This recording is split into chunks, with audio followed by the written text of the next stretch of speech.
বেশ কিছুদিন ধরে আলোচনার কেন্দ্রবিন্দুতে ইলিশ, বিশেষ করে শেখ হাসিনা সরকারের পতনের পর নতুন করে হট টপিকে পরিণত হয় ইলিশ কূটনীতি। জনমনে প্রশ্ন ওঠে, হাসিনার সাথে সম্পর্কের জেরে দুর্গাপূজায় ভারতকে ইলিশ পাঠানো হলেও বর্তমান সরকার কি ইলিশ পাঠাবে? এমন প্রশ্ন যখন ঘুরপাক খায়, তখন অন্তর্বর্তী সরকারের পক্ষ থেকে ভারতকে ইলিশ না দেওয়ার ইঙ্গিত দেওয়া হয়। তবে সেই সিদ্ধান্ত থেকে সরে দাঁড়ালো সরকার। অবশেষে বাংলাদেশ থেকে ৩,০০০ মেট্রিক টন ইলিশ যাচ্ছে ভারতে। আরও জানাচ্ছেন সহকর্মী এসআই রাজ। অবশেষে বাংলাদেশ থেকে ইলিশ যাচ্ছে ভারতে। দুর্গাপূজা উপলক্ষে ভারতে ৩,০০০ টন ইলিশ রপ্তানির অনুমোদন দিয়েছে সরকার। ২১ সেপ্টেম্বর বাণিজ্য মন্ত্রণালয়ের সংবাদ বিজ্ঞপ্তিতে এ তথ্য জানানো হয়।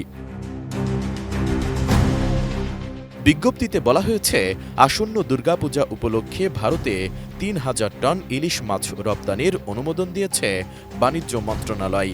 রপ্তানিকারকদের আবেদনের পরিপ্রেক্ষিতে নির্ধারিত শর্ত পূরণ সাপেক্ষে এই ইলিশ রপ্তানির অনুমোদন দেওয়া হলো।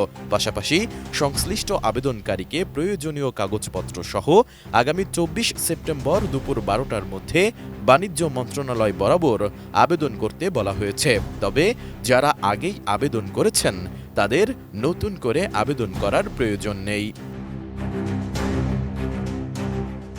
এটা তো প্রাণ আচার, আমাকে একটু দিস।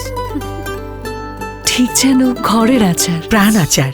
গত কয়েক বছর ধরে দুর্গাপূজা উপলক্ষে ভারতে ইলিশ রপ্তানি করে আসছিল আওয়ামী লীগ সরকার।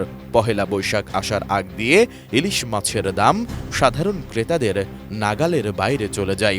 চলতি বছরেও ইলিশের দাম কমেনি, যদিও অন্তর্বর্তী সরকার ক্ষমতায় বসার পর বাংলাদেশের পক্ষ থেকে এবার ইলিশ দেওয়া হবে না বলে ভারতকে ইঙ্গিত দেওয়া হয়েছিল।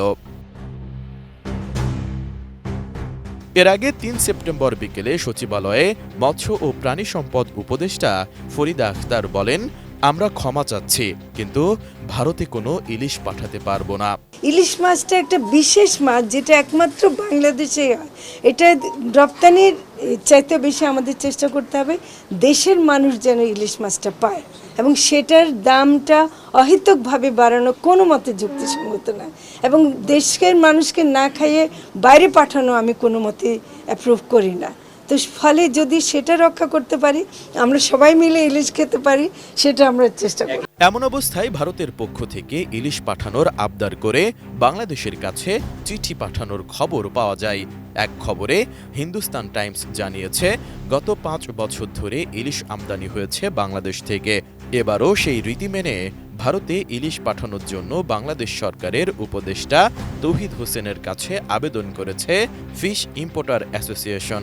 সে আবেদনের পর এবার ভারতে ইলিশ পাঠানোর এ সিদ্ধান্ত নেওয়া হলো। এসআই রাজ, এটিএন নিউজ, ঢাকা।